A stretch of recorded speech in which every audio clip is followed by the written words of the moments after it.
A paz do Senhor, tudo bem? Meu irmão, minha irmã, você está no podcast Frutificai, o qual sempre vai trazer uma palavra de Deus para a sua vida. E hoje nós vamos falar do tema Como Mudar de Vida.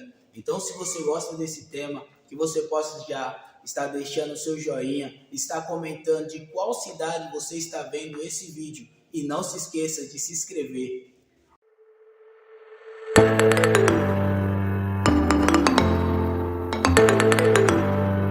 Hoje, o nosso convidado especial, a pedidos, é novamente o evangelista, teólogo, escritor e muitos mais coisas. É o Gabriel Vitor. Vai ser, Senhor, meu irmão. Pai do Senhor, Vitor Júnior, glória a Deus, é motivo de muita alegria de uma vez mais estarmos aqui reunidos, neste assunto tão importante para os dias atuais, onde cada dia precisamos melhorar de vida e a Bíblia nos ensina a como chegar nesta perfeição que Cristo quer que a gente chegue. Glória a Deus. Glória a Deus. Então, sem mais enrolação, já vamos logo estar começando. E aí, meu amigo evangelista? A pergunta que não quer calar, Sim. Sem mais enrolação. Como fazer para mudar de vida? Glória a Deus. A primeira coisa é fundamental, é aceitar Jesus. Glória a Deus. Não tem outra, como, né? Exato. Não tem como mudar de vida, não tem como ser uma nova pessoa se a gente não tomar um passo, se não der um passo a Cristo. A partir do momento que a gente dá um passo a Cristo, a gente deixa o velho homem para trás, as nossas velhas práticas, e a partir desse momento que a gente deixa as velhas práticas para trás, o Espírito Santo começa a trabalhar em nossa vida. E é tão especial, Júnior, que quando a gente aceita Cristo, a nossa mente muda de uma maneira extraordinária. Eu costumo dizer que quando a gente aceita Cristo para ter uma novidade de vida, a gente olha para trás, aquilo que a gente fazia antes e começa a ter vergonha. Rapaz, eu fazia isso e eu não sabia, Então, é algo que é fundamental para todos aqueles que primeiro querem ter uma mudança de vida. O primeiro passo tem que ser Cristo, porque Pedro disse que não há nenhum nome no céu e na terra, não há nenhum nome na terra que dá o direito de salvação a não ser Jesus Cristo. E com isso, nós entendemos que muitas das vezes as pessoas elas querem realmente buscar uma mudança de vida.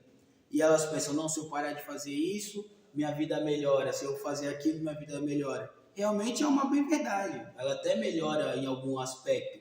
Mas nunca vai ter uma mudança. Aqui nós estamos falando de transformação. Nós estamos falando de uma metanoia, de completamente a pessoa olhar para o espelho e falar, quem sou eu hoje, Exato.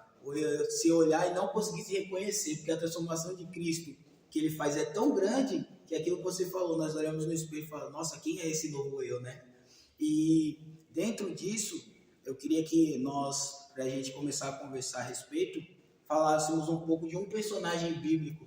Qual, assim, ao seu ver, qual personagem bíblico que retrata bem isso? Que verdadeiramente ele mudou de vida quando teve um encontro com Cristo. Quem que poderia ser esse personagem? Bom, a gente pode ver na história do apóstolo Paulo, em Atos capítulo de número 9, texto muito conhecido, onde ele vai se converter ao Evangelho. A gente sabe da história dele, que antes mesmo de Cristo chamar ele para o ministério, o apóstolo Paulo ele acompanhou a morte de Estevão. A gente pode ver isso lá em Atos capítulo 7, o versículo de número 58, a mensagem que Estevão vai pregar. Quando chega no versículo 58, a gente observa isso. E expulsando da cidade o apedrejavam, e as testemunhas depuseram seus vestidos aos pés de um mancebo, que no caso era um jovem já, chamado Saulo. Aí ele vai dizer, 59, 60, que vai entrar aí as palavras de Estevão. Então a gente vê que a vida de Saulo era uma vida de perseguição, era uma vida muito grande de religiosidade, porque até então ele era um fariseu, onde o seu pai levou ele, a partir depois que ele desmamou, para estudar aos pés de Gamaliel. E a vida do apóstolo Paulo ela foi uma vida totalmente de estudo, pautado na Torá, na lei do Senhor. E essa vida de religiosidade que ele viveu foi uma vida que trouxe grandes consequências para ele no seu entendimento religioso. Porque a vida que o apóstolo Paulo levava, João, era uma vida de matança, uma vida de destruição. Era como se a gente pudesse falar, ele pensava somente nele próprio, em satisfazer as suas próprias vontades, e a vontade de Paulo, né, de Saulo, melhor dizendo, que é o seu nome, que é o seu nome judeu, a vontade de Saulo mesmo antes da conversão era simplesmente matar cristãos, né? Então ele não tinha uma vida transformada. Ele conhecia, mas não tinha uma vida transformada. E pior é isso, né? Que ele conhecia, né? Ele conhecia de capa a capa, vamos dizer assim, né? Então, nós já podemos ver aí, nós nem começamos direito, já podemos ver aí que não é o fato de conhecer, né?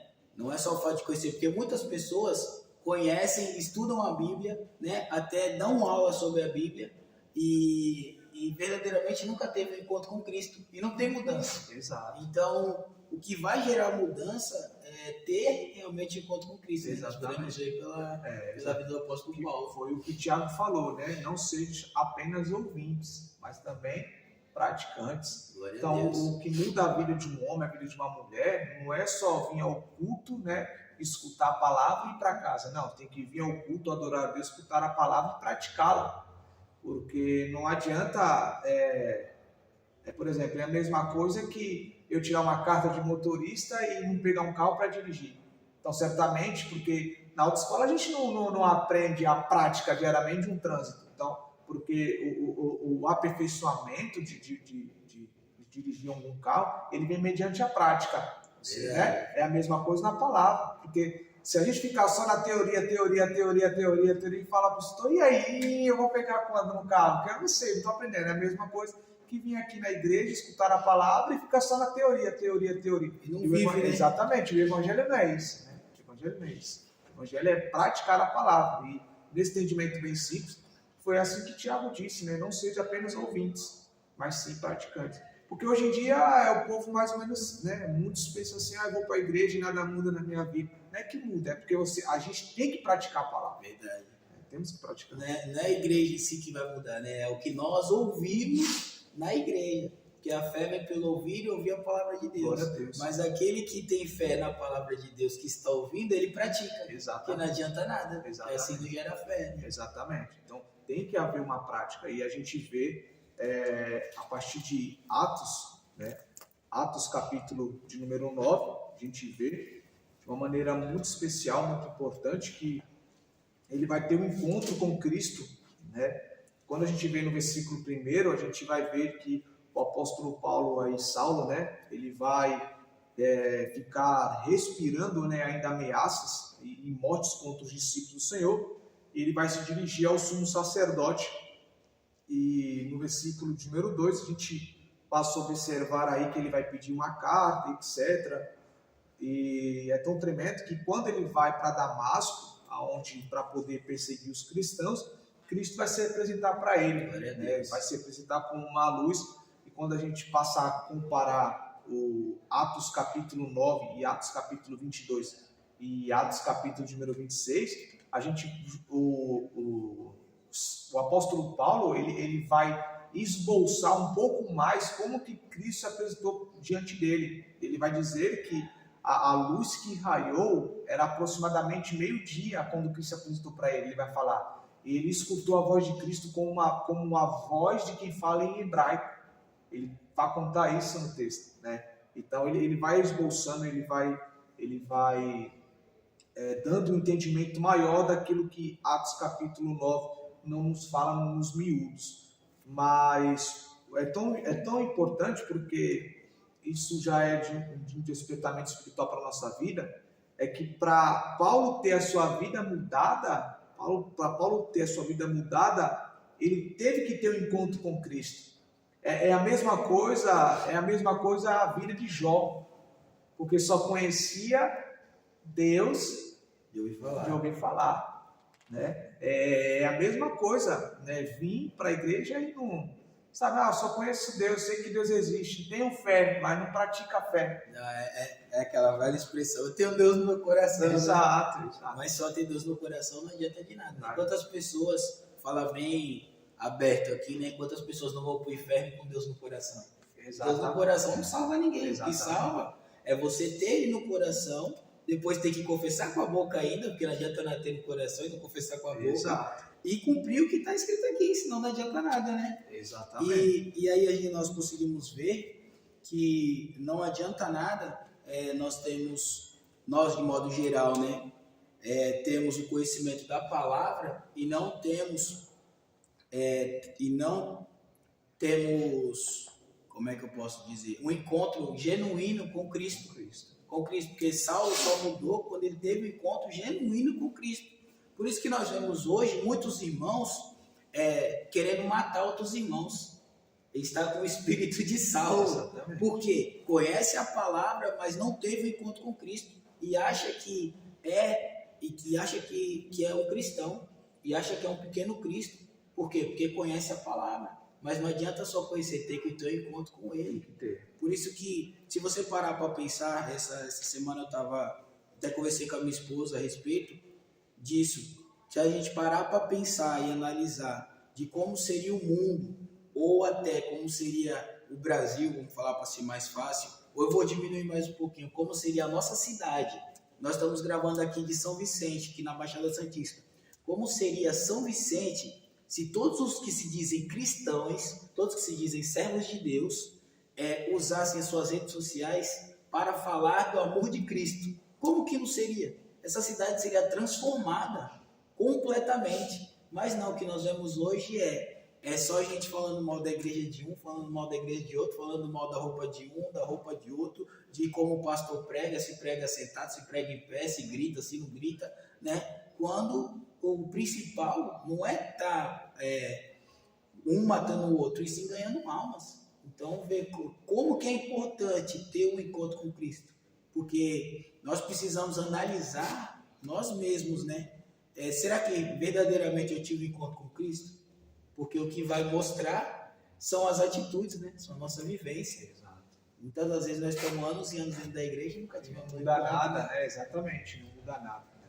E o evangelho é novidade de vida. A palavra de evangelho já fala, né? A gente não precisa nem ter muito conhecimento. Quando a gente aceita Jesus, a primeira coisa que a gente aprende é o significado do evangelho. É boas novas, né? Já está falando boas novas. Então é novidade de vida, né? Cristo falou isso em João capítulo 10, quando ele fala que ele é algum pastor e dá sua vida pelas suas ovelhas, para que elas tenham novidade de vida. Então, Cristo se entregou na cruz para que eu e você tenha novidade de vida. Então, ele não está falando que o evangelho é algo monótono, não é só aquilo, não, é novidade de vida, né? Em todos os aspectos. Só que essa novidade de vida, ela não parte de Cristo, ela parte da gente praticar o que ele deixou. Né? Essa é a diferença, porque muitos pensam assim, Deus vai mudar a minha história, eu vou ficar aqui sentado na cadeira e as coisas vão acontecer naturalmente. Não, ele vai te dar saúde, ele vai te dar força, vai te dar graça, vai te dar sabedoria para você buscar a melhora, né?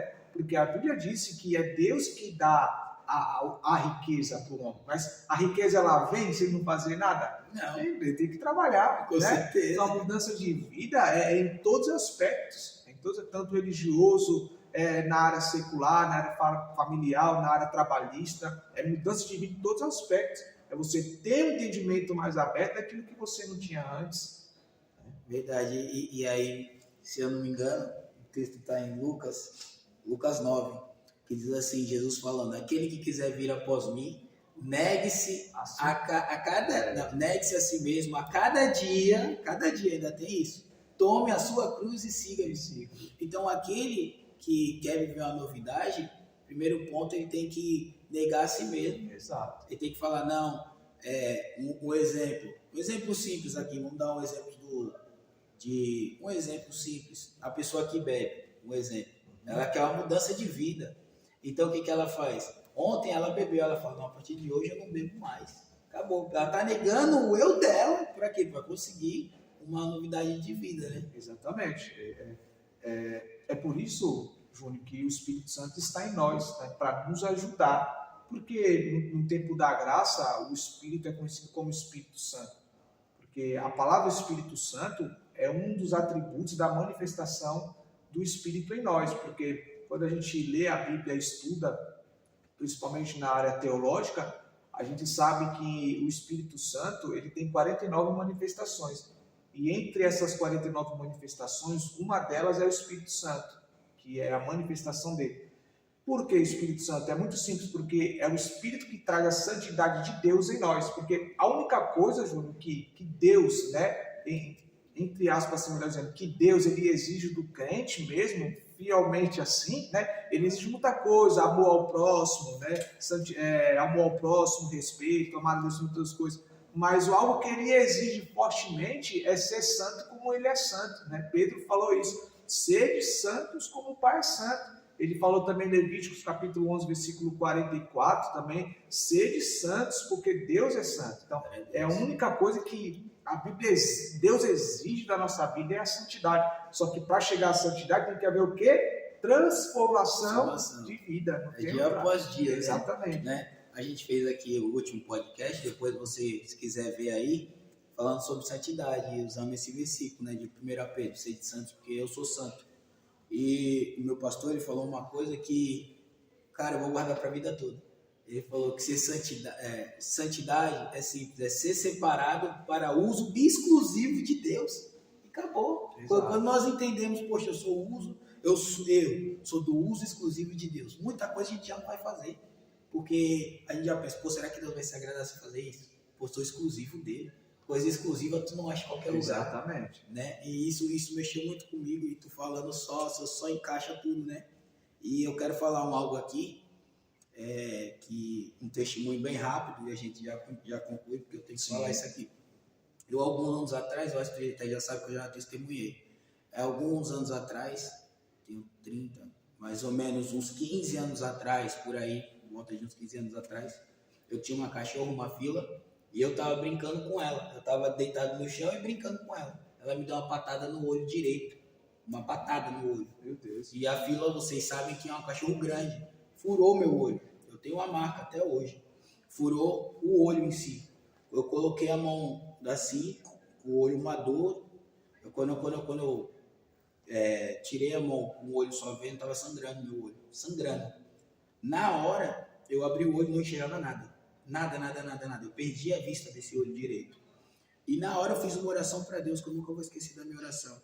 Eu falei, Senhor, me cura. Eu sei que o Senhor pode, me cura. Na hora. O olho sangrando. E só que eu sou muito doido. E aí a minha oração eu concluí desse jeito. Senhor, me cura. Eu sei que o Senhor pode. Só que me deixa um sinal para que quando o Senhor esteja presente em algo, o Senhor me dê um sinal através do meu olho. E toda vez que ter esse sinal, eu posso te glorificar. E aí eu fui no banheiro correndo, lavei o rosto. Quando eu lavei, na hora que eu lavei, o sangue estancou e eu voltei a enxergar. Foi instantâneo, foi um milagre de Deus sobre a minha vida. Isso exatamente mais ou menos uns 15 anos atrás. Meu Deus. Só que com isso, lembra do sinal que eu falei? É loucura, né? A pessoa pedindo para ser curado, fala, não, Senhor, me deixa um sinal, né? Deus me deixou um sinal. A minha vista é perfeita. Só que tem algumas ocasiões da minha vida que eu vejo um ponto preto. Do lado da vista que foi afetado, um pontinho preto. E toda vez que eu vejo esse ponto preto, eu glorifico a Deus, porque Ele me lembra do milagre que eu vivi e me lembra que Ele está presente na ocasião. E desde quando a gente começou a conversar hoje, esse ponto preto está gritando na minha vista. E eu quero glorificar a Deus, quero deixar esse testemunho até gravado, porque Deus, eu creio, e eu mesmo estou vendo isso, né? Que Ele está presente aqui. Ele está presente, que muitas vidas vão ser transformadas através disso, porque esse ato que a gente está fazendo aqui, essa conversa, tudo só tem um intuito, que é ganhar almas para Cristo. É só esse o intuito. Então, eu creio que muitas almas vão ser alcançadas através dessa nossa conversa, porque, querendo ou não, a gente está falando do quê? Da palavra, a palavra é dele. Exatamente. Quando se fala da palavra dele, acabou. Exatamente. E a gente tem que aproveitar, né, essas oportunidades que Deus tem nos dado, porque vai chegar um tempo que a Amós vai dizer que vai haver fome da palavra e ela não vai existir mais. né? E hoje a gente vê muitos cristãos, infelizmente, rejeitando a palavra, dá prioridades para muitas outras coisas, mas a palavra de Deus, né, é como se fosse um amuleto, tá? Eu creio que você já viu isso, já em muitas casas, deixa lá aberto no Salmo 91. É o 23. É o 23, né? Chega a ficar amarelo. Exatamente, cria poeira.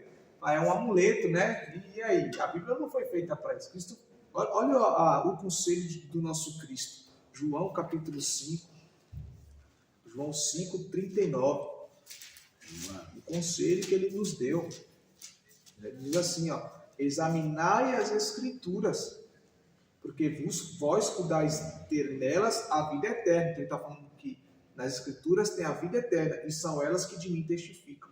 Glória a Deus. Entendeu? Então, quando está falando de examinar, é como se fosse fazer uma cirurgia. Quando o médico vai fazer uma cirurgia, não vai examinar tudo, etc. Então, é a mesma coisa na palavra. Ele não está falando para deixar a Bíblia em cima da estante, lá no Salmo 90, está falando para examinar as Escrituras. O meu pastor costuma dizer que a Bíblia não foi criada para ser lida, ela foi criada para ser estudada. Exato. Nós temos o dever de estudar a Bíblia, não é simplesmente Exato. ler por ler, né? A palavra de Deus é a mente de Deus escrita, né? Caramba, é foda Então, isso aí. quando eu vou lá para abrir ela, para estudá-la, eu estou tendo entendimento de Deus, porque a palavra do Senhor, Júnior, ela é a revelação de Deus, porque o que a gente precisa saber na nossa vida cristã é que Deus nunca se ocultou para o homem. Deus nunca se ocultou. Deus sempre se deu a conhecer ao homem. Então, toda a revelação de Deus está na palavra, né? Não existe outra revelação a não ser a palavra. Então, Deus se deu a conhecer por meio de seu Filho. Então, Cristo, ele disse que eu e o Pai somos um. Então, quer conhecer a Deus? Conheça a Cristo. Verdade. Conheça a Cristo. Então, nós precisamos ter essa mudança de vida. E para a gente ter essa mudança de vida, a gente precisa conhecer Deus. E a gente precisa conhecer Cristo. Precisamos conhecer os propósitos de Deus para a nossa vida.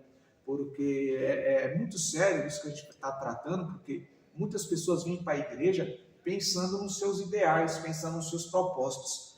Mas a pergunta que a gente deixa no ar é: e os propósitos de Deus? Né? E a missão de Deus? Porque do que adianta eu venho para a igreja, penso em mim próprio e não penso naquilo que Deus quer realizar por meio de minha vida, né? Para edificação do corpo, edificação de vidas, de famílias. Porque muitas pessoas vêm para o culto, vêm para a igreja, aceitam Jesus em segundas intenções, né? Eu quero, né, Deus vai me dar, e Deus está falando, e os meus propósitos?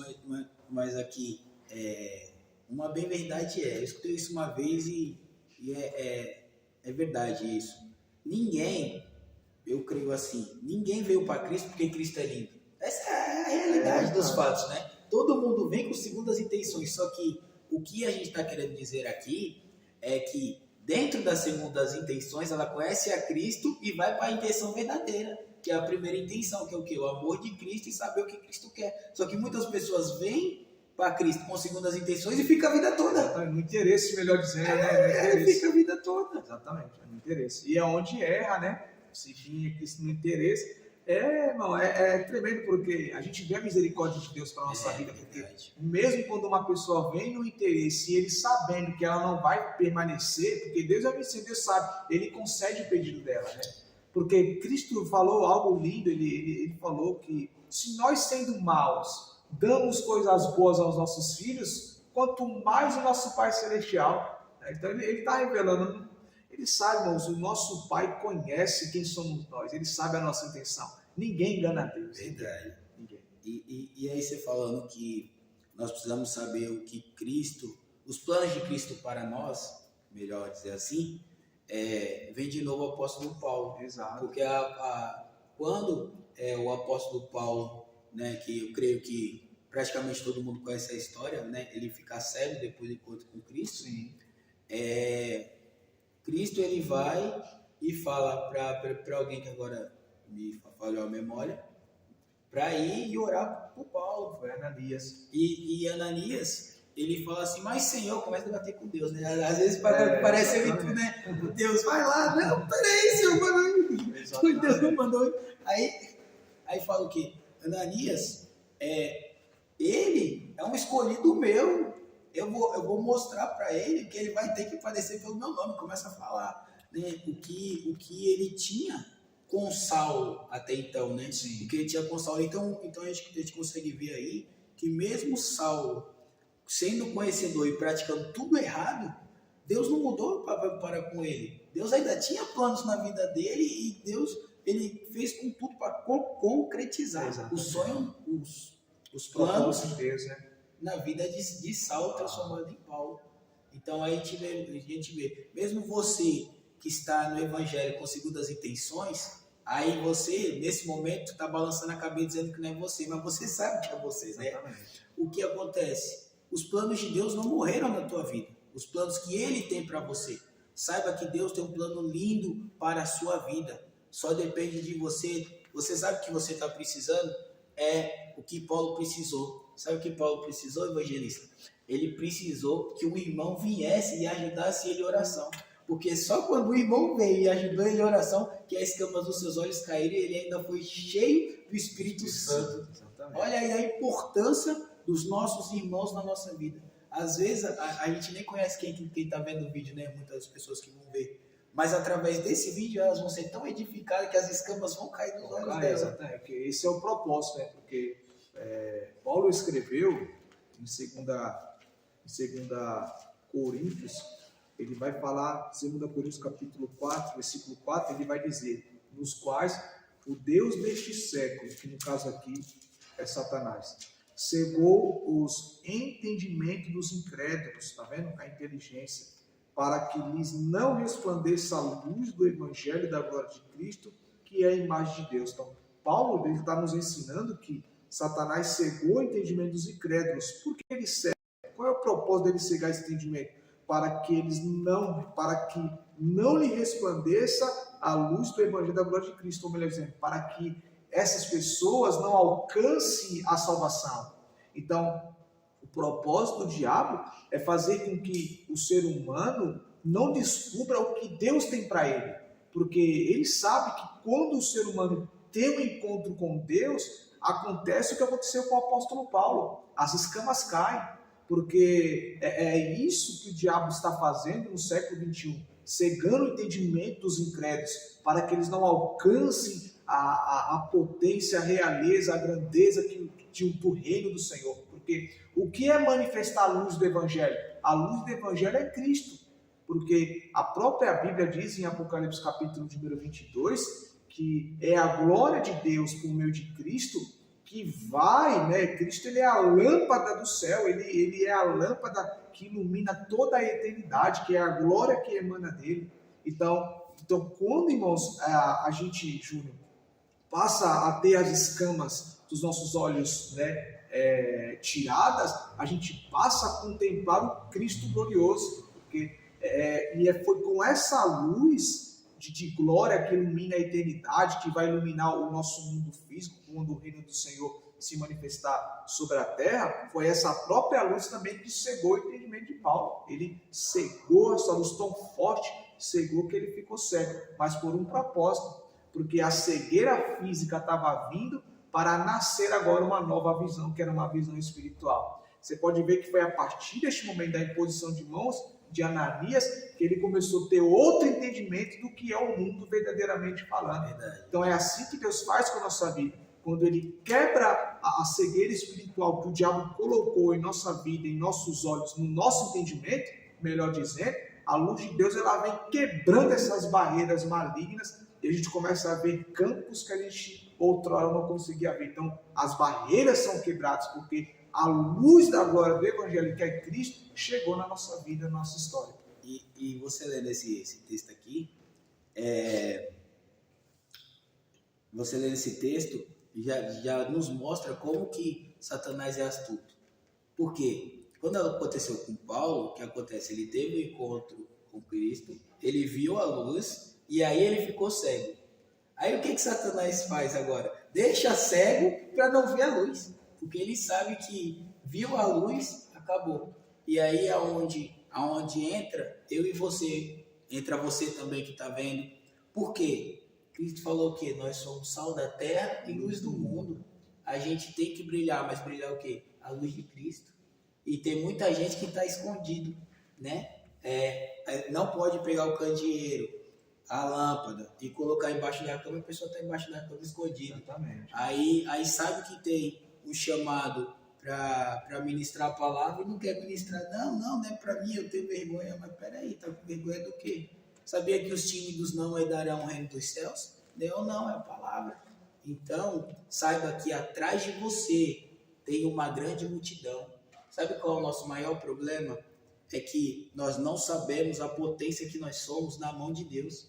Por quê? Por que isso? Porque o poder, vamos dizer assim, ou a potência, não é nós, mas é Deus. Aí nós estamos chamando, eu não sirvo para nada, eu não sei pregar, mas quando pregar, não vai ser eu. Vamos dizer assim, né? Vai ser quem? Vai ser o Espírito Santo que vai pôr a palavra na boca. Né? Exatamente. Paulo falou isso na sua primeira carta aos Coríntios. Ele falou que o Evangelho é o poder de Deus, né? A cruz é o poder de Deus. Por que a cruz é o poder de Deus, irmãos? É porque a verdadeira sabedoria morreu lá. Né? Porque para os gregos, né, a cruz é loucura, mas para nós é o poder de Deus. Verdade. A sabedoria de Deus ela é baseada na morte do seu filho. Né? Não dá para entrar nisso, mas para nós não é loucura, para nós é poder, porque o próprio Deus se encarnou, se fez homem para morrer por nossas vidas. E é tão tremendo porque a novidade de vida vem por meio de aceitar a salvação. O Espírito Santo nunca vai pegar na sua mão e vai te guiar para aceitar Cristo. É a minha própria decisão de que eu tenho que tomar para aceitar a Cristo. Porque a salvação ela da parte do homem é condicional. Deus quer salvar a todos, mas a aceitá-la é condicional. Então, a gente prega, anuncia a mensagem, né? Vem aqui no podcast, com esse projeto especial que o Espírito, né, depositou no seu coração, anunciamos a mensagem nas redes sociais, etc. Só que agora o dispor de aceitar a Cristo para ter uma vida transformada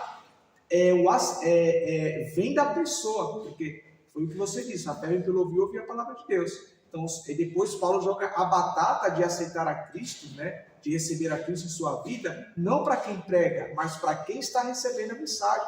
E se com tua boca confessares, com teu coração crer, etc., será salvo. Então, a batata de aceitar a Cristo, de receber a Cristo em vida, não parte de quem está pregando, é de quem está recebendo. E foi isso que aconteceu com Paulo. Cristo se apresentou, se mostrou para ele, se revelou a sua verdadeira identidade, porque ele vai perguntar quem é Senhor. Então, Paulo tinha entendimento, mas não sabia quem era Cristo. Né? Não sabia quem era Cristo. Então ele faz uma pergunta, quem é Senhor? Aí Cristo vai falar, sou eu, Jesus. A palavra Jesus significa o quê? Salvador. Então sou eu que vou te salvar.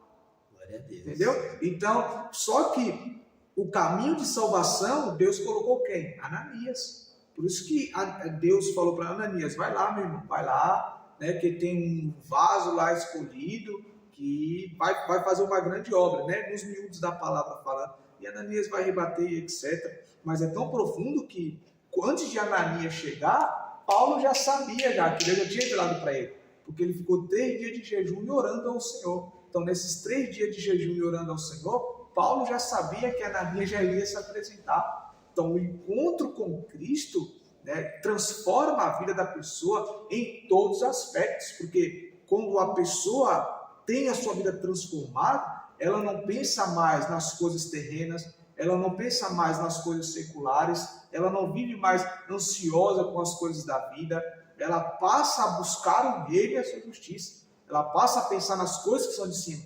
E quando a gente começa a analisar a vida de Paulo, a gente vai observar que o sentimento de Paulo, Júlio, não era para com ele próprio. O sentimento de Paulo era para com o próximo. Porque aonde está a verdadeira felicidade de um crente? Não está no dinheiro, não está na riqueza, mas está em servir ao próximo. Porque essa é a bem-aventurança. Bem-aventurança é ser super alegre, é viver feliz. Então a felicidade do reino está em servir ao próximo. E Paulo falou isso para os irmãos de Filipos. Ele disse, considerai uns aos outros superiores a si mesmo, carregando a carga um dos outros. Ele vai tratando desse assunto de uma maneira muito especial, porque Jesus se apresenta para ele, está falando, eu sou Jesus, Paulo, a quem tu persegues, meu irmão?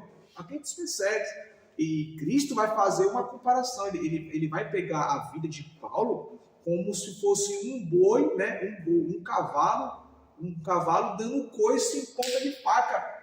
Porque essa é a velha natureza. O que é a velha natureza? A velha natureza é você pecar, errar e você sente a dor daquilo que você está fazendo. É a mesma coisa que Paulo está fazendo, perseguindo a Cristo, matando os cristãos, só que ele não sabia que ele estava dando um coice em ponto de faca, se machucando.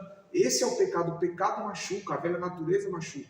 Por isso que entra nas palavras que você falou. Aquele que Cristo disse, aquele que quiser vir após mim, negue-se a si mesmo, tome a sua cruz. Então ele está falando, sai da sua mornidez espiritual e nasce de novo, assuma a nova natureza. Porque pecar contra Cristo, né, viver a sua velha natureza, é como ser um apóstolo Paulo não convertido. É dar murro em ponto de faca.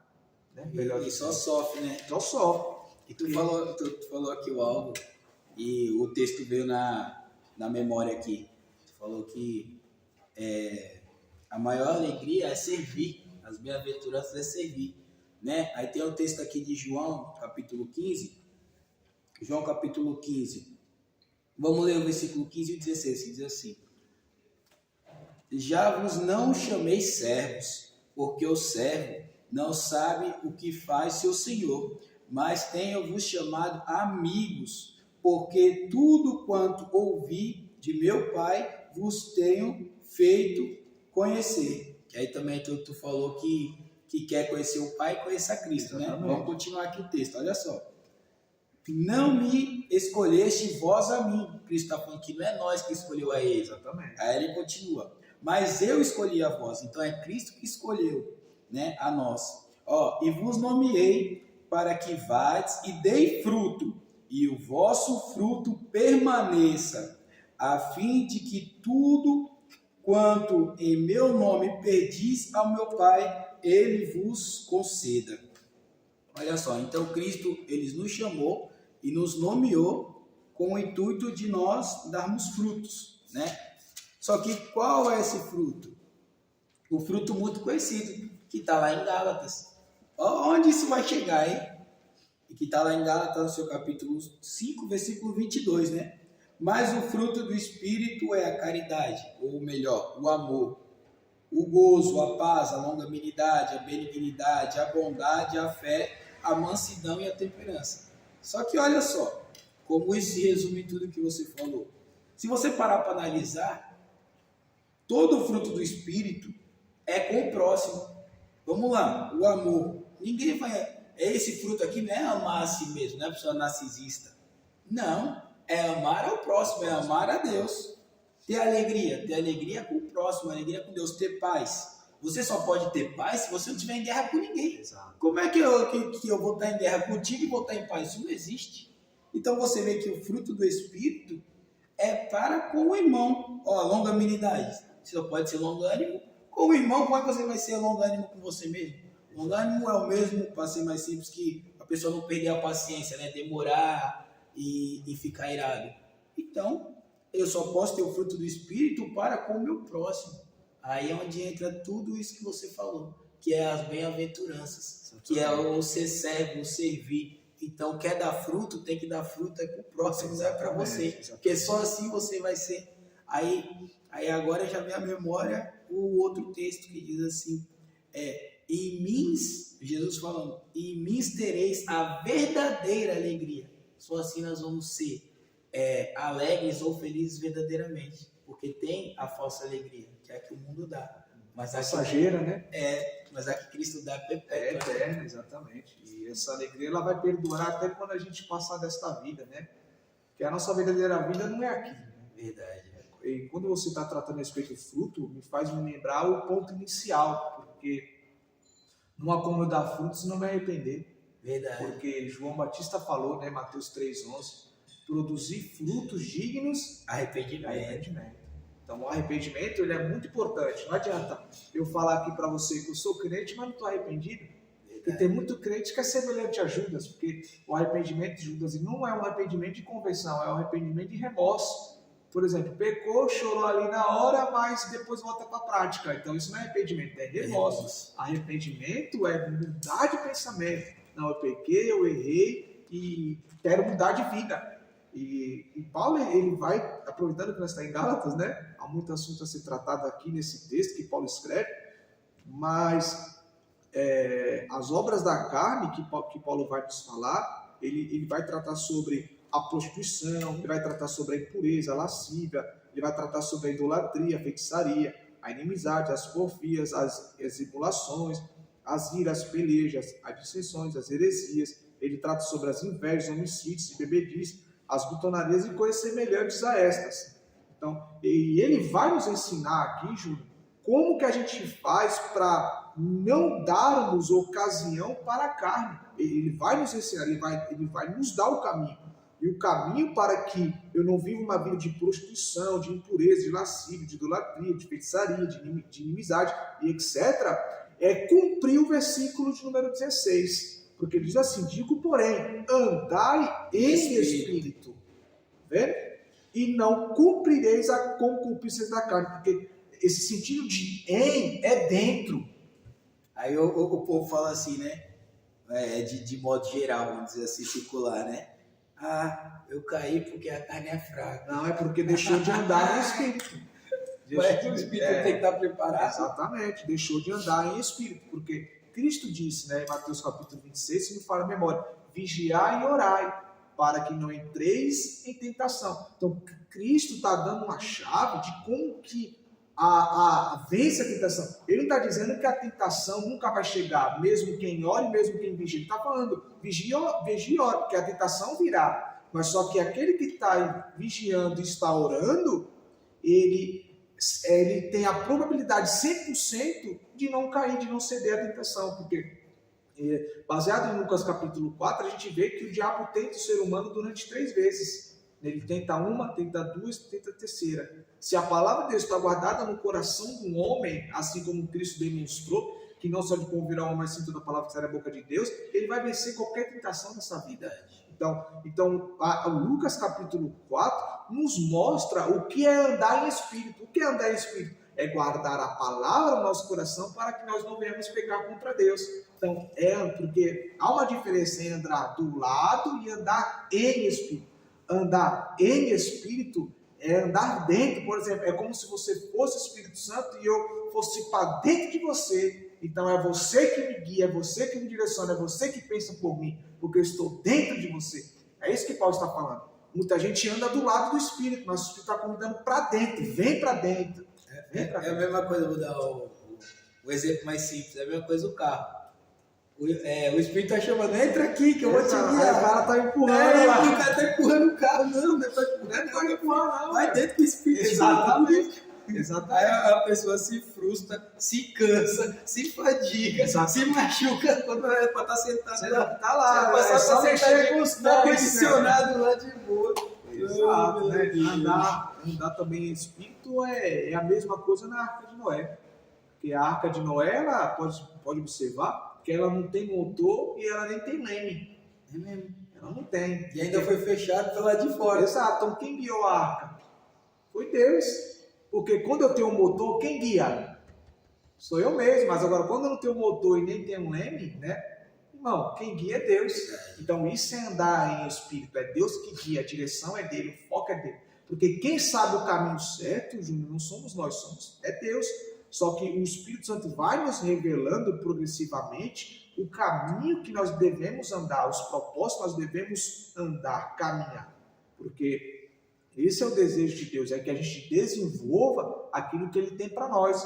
Por isso que o Espírito Santo está em nós para nos guiar nos caminhos de Deus, nos passos dele. E volta a dizer aquele texto, aquele que quiser vir após mim. Então, Cristo vai na frente, eu irei atrás, e o Espírito vai me mostrando os caminhos de Cristo. Né? Então, como que eu consigo saber os caminhos de Cristo? Não tem outra forma a não ser pela leitura e pela meditação da palavra. É a palavra que vai nos dar a direção. Porque o texto de Deus vai dizer que, na ocasião do milênio, que nem os loucos errarão o caminho. Nem os loucos vão errar o caminho, irmãos, de Jerusalém. Então, para você ver, porque quem tem que guiar a vida de um homem, a vida de uma mulher que aceitou a Cristo, é o Espírito Santo. Porque quando Paulo disse em 2 Coríntios, capítulo 5, versículo 17, se não me falha a memória, que as coisas velhas já passaram e esse que tudo se fez de novo. Ele está tratando também a respeito de que em 1 Coríntios, capítulo de número 2, se não me falha a memória, se não me engano, no último versículo, ele vai tratar que nós temos a mente de Cristo. O que é ter a mente de Cristo? É ter os seus pensamentos, é ter a sua razão, é ter a sua vontade, porque o Espírito Santo, irmãos, ele anula os sentimentos, a volição, a vontade humana do homem. Ele anula, ele tira, porque ele quer colocar agora a mente de Cristo na vida da pessoa para que ela possa entender o que Cristo quer com a vida dela. Então, é a transformação de vida, é fazer aquilo que Paulo disse para os irmãos de Éfeso, porque não é só no ato de eu aceitar Cristo e dizer, não, eu já sou transformado, porque Paulo disse, deixar o velho homem, ou seja, despojai. Ele não está falando que é Deus que vai nos despojar, somos nós que temos que se despojar do velho homem, porque a obra da salvação Cristo já fez. Agora o despojamento não vem por parte de Deus, o despojamento vem por nossa parte. Então é nós que temos que se despojar do velho homem e se revestir do novo homem. Então não é Deus que reveste o homem e não é Deus que se despoja do velho homem. Somos nós mesmos que temos que fazer isso. É tomar uma decisão e dizer, eu vou mudar de vida, eu vou largar essa prática que é pecaminosa diante do Senhor. Então, muitos estão na igreja, no templo do Senhor, mas não estão despojados do velho homem, não abandonaram o velho homem.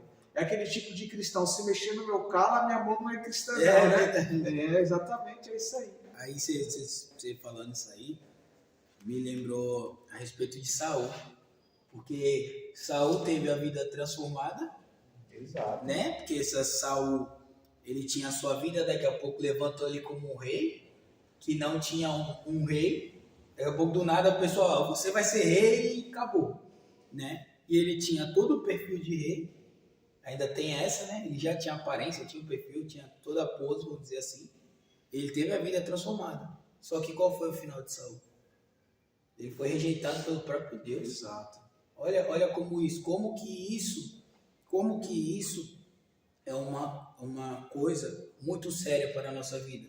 Ele mudou de vida. E isso acontece hoje em dia dentro da igreja. Muitas pessoas vêm para Cristo, aí tem a vida transformada e depois não querem mais nada com Cristo.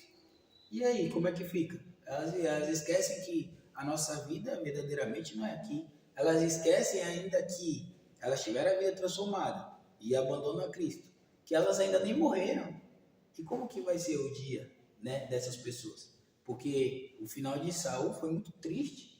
Poxa, ele foi o primeiro rei, era para ser, né, um rei, vamos dizer assim, no mesmo nível que Davi, no mesmo nível que Salomão, né? E já começou tudo errado, vamos dizer assim, né? Exatamente. Então não é só o que eu quero dizer aqui, para ser mais claro, não é só uma mudança de vida, é uma mudança e uma permanência, né? Porque senão não adianta nada. A pessoa apenas mudar e abandonar tudo, né? Para no tempo, né? A pessoa para no tempo. Foi o que aconteceu com Saul. Ele parou no tempo, então Deus ele teve que fazer os seus caminhos andarem, né? Os seus propósitos andarem. Se Saul não quis, então tem alguém que queira. E nesse alguém veio Davi, né? O homem segundo o coração de Deus. E é tão tremendo porque para andar com Cristo tem que ter certeza de morte. Porque o que a cruz revela? A cruz revela a morte. Então, quando Cristo está falando que aquele que quiser vir após mim, nessa toma a sua cruz e siga-me, a partir do momento que eu assumo a responsabilidade de carregar a cruz, eu tenho que saber para onde eu vou. Porque quem carrega a cruz e está seguindo a Cristo, porque vamos fazer um entendimento aqui para todos nós entendermos. Mais simples. Mais simples. Cristo pegou a cruz e para onde que ele foi com a cruz? Ele foi para a morte. Exato, para o Calvário. Então, quando ele está falando que aquele que quiser vir após mim segue, né, quem quiser vir após mim, toma a sua siga, ele está falando, eu vou para o Calvário, eu vou para a morte. Vocês que querem me servir, têm que ter entendimento que vocês vão para morrer. Morrer o quê? A velha natureza. Porque Paulo disse, aproveitando que nós estamos em Gálatas, Paulo disse, é tremenda a Bíblia. Ele vai dizer, versículo 24, E os que são de Cristo crucificaram a carne com suas paixões e concupiscência. Então ele está falando aí, os que são de Cristo. Então ele não está falando o que serão, é os que são. Então todos nós que já somos de Cristo, já temos que ter a carne crucificada e a concupiscência também, porque o sentido de paixão aqui é ardente, é aquele pecado que você pensa e arde ainda no seu coração, o desejo de fazer. Então, se isso acontece, você não está crucificado ainda, porque estar crucificado é estar morto, é estar com as mãos pregadas e com os pés pregados. Você não toca mais e não anda mais. Caramba, e tu falando isso daí, abriu como se fosse um vídeo aqui na minha mente, tipo, falando, Cristo, porque ele não tinha sido crucificado ainda, né? Exato. Então, verdadeiramente ele está falando, vamos todo mundo morrer junto comigo. Exatamente. Aí o que acontece? Aí já me lembra de Pedro. Não, eu vou. Quando chega no tchau. É muita gente que faz isso também, né? Exatamente. Quando o Cristo começa a apertar o filhão, ó, tu tá andando comigo, agora isso aí tu não pode fazer mais não. A renúncia dói, né? Tu não pode fazer mais não, pessoal. Eles querem Cristo, mas querem os prazeres do mundo. E não dá para ter os dois. Funciona assim. É um ou outro. Paulo falou em Romanos 2, né? E não vos conformeis. O sentido de conformar é não se moldar. Não, então, quando está falando em Romanos 2, está falando não se molde segundo o sistema deste mundo. Porque quando eu aceito a Cristo, Júlio, a gente assume outra identidade. A identidade agora do homem, de uma mulher cristã, não é mais uma identidade do mundo secular, é a identidade do céu, da eternidade, porque todo o sistema do mundo, ele tem suas leis. O reino de Deus também tem as suas leis, né? E Cristo nos revelou as suas leis do reino em Mateus capítulo 5 a Mateus capítulo 7. Então, eu tenho que viver aquelas leis, né? E eu vou citar uma das leis: amar a Deus sobre todas as coisas e amar o seu próximo como a si mesmo. Eu vou citar outra que ele disse, né? Se alguém quer arrancar a ti a tua capa, dê para ele também a túnica. Ou seja, é sempre exceder. Então, o reino do Senhor, ele sempre excede as leis seculares. Então, estar crucificado com Cristo é abandonar mesmo, sabe? É ser mutilado, é ser castigado, é ser cuspido, é morrer nu na cruz do Calvário, é se rasgar da velha natureza, é fazer aquilo que Cristo fez, deixou os lençóis que envoltaram ele na sepultura lá, ele deixou, o que é isso? A velha natureza fica na sepultura, entendeu? E eu me visto do novo homem. Pera aí, ó, vamos lá, a velha... Hoje, graças a Deus, o negócio tá bom aqui. Vamos lá. Você falou que morreu, tem que morrer. Só que quando sai da sepultura, tem que deixar o lençol lá. Tem que deixar lá. E dobradinho, tá bonitinho, né? Velha natureza. Então vamos lá. Só que tem muita gente, igual Lázaro. Como é que Lázaro saiu? Tudo envolto. Todo envolto. Então, o que isso o que isso quer dizer? Que ele até morreu, mas ressuscitou, e ressuscitou do jeito que era. E a gente não pode morrer e ressuscitar do mesmo jeito que é. Aí é onde vem o novo nascimento. Porque adianta a pessoa se... Onde isso está chegando? Do que adianta a pessoa se batizar e não se despir do velho homem. Se batiza e continua do mesmo jeito que era. Exato. Não adianta nada. Exato. Aí não tem como mudar de vida. Porque lembre-se que tudo isso é para a gente ter a memória como mudar de vida, né? E hoje está uma maravilha, o céu parece estar aberto, porque eles começam a falar de qualquer coisa, o negócio vai, né? O Espírito vai dando entendimento, eu creio que vai ser bênção, já está sendo bênção, em nome de Jesus. E é tão tremendo, porque Paulo vai falar em Efésios 4, ele vai dizer, mas vós não aprendestes assim a Cristo. Então Paulo está falando, Cristo ensinou vocês algo, os irmãos que estavam na cidade de Éfeso. E o que Cristo ensinou? Ele vai tratar, se é que o tendes ouvido e nele fostes ensinados, como esta verdade em Jesus. Ele vai dizer, o que Cristo nos ensinou? Que quanto ao trato passado, ou seja, o velho mundo, a velha natureza, vos despojeis do velho homem. Olha aí, então, olha o que a gente aprendeu de Cristo, despojar o velho homem. que se corrompe pelas concupiscências do engano. O sentido de corromper é como se entra um corpo em decomposição. É nesse sentido, é ficar podre, sabe? É feder diante de Deus. Então, o pecado fede diante de Deus. Quantas pessoas estão no sentido físico belo, bonito, mas no sentido espiritual está fedendo no mundo espiritual, de podridão? Porque esse é o pecado. Ele está falando que vos despojeis do velho homem.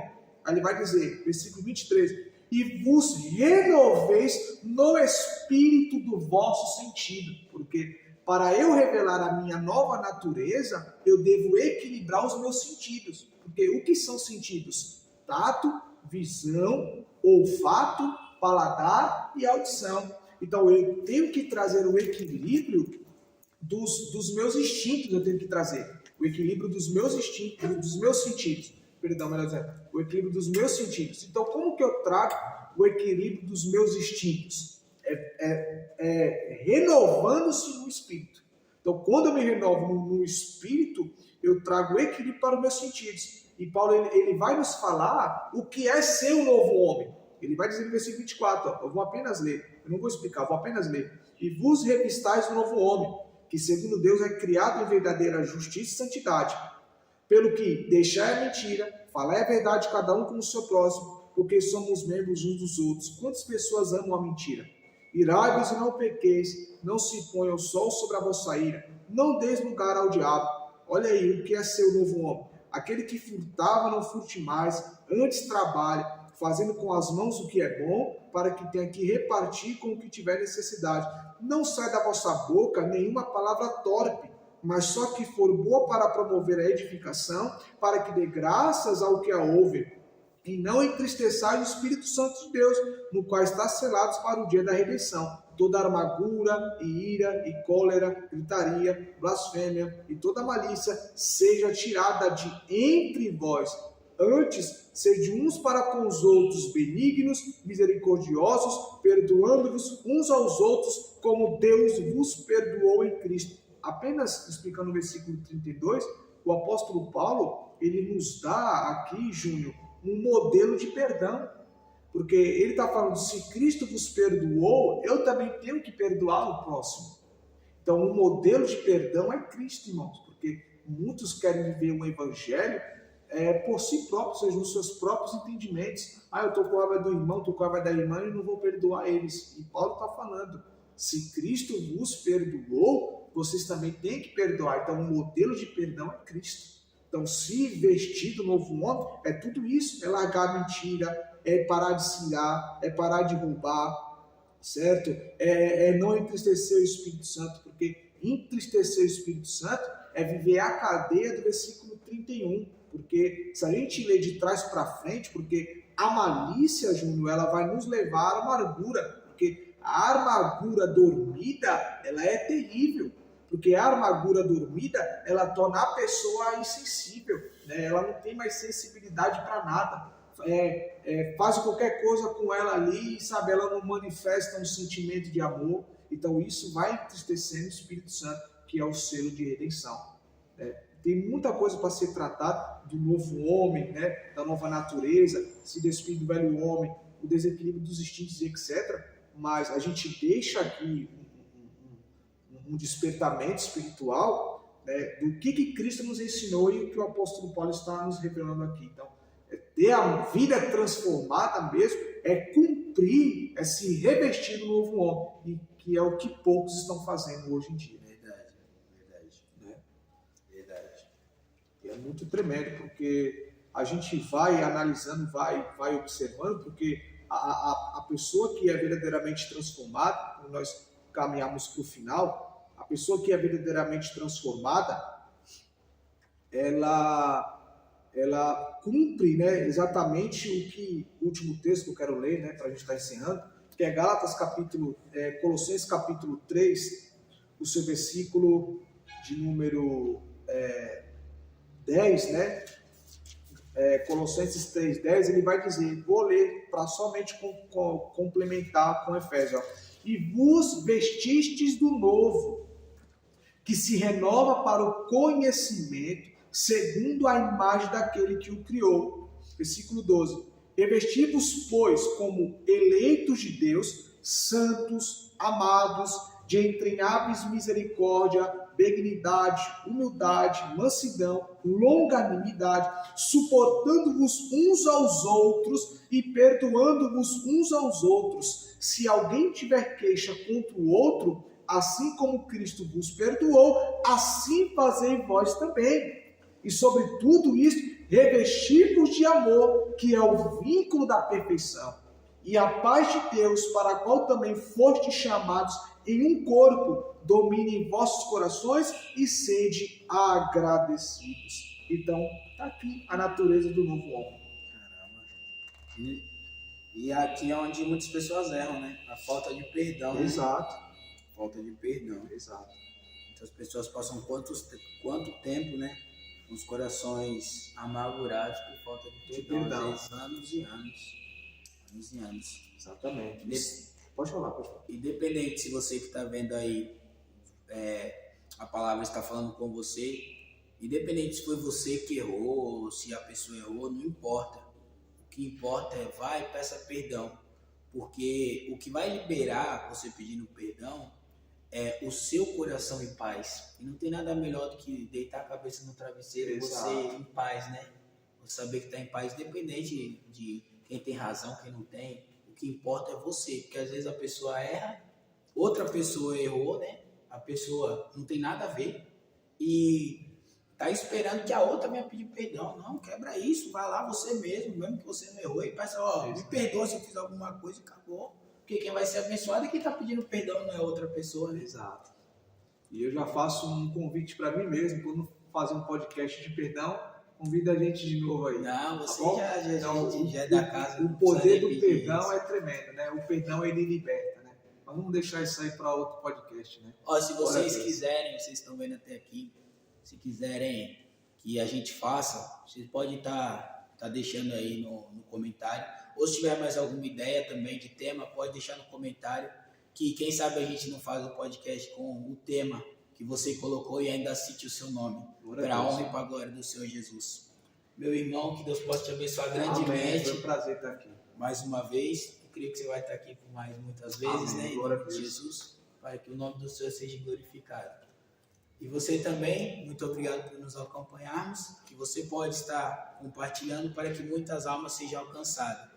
E desde então, amém!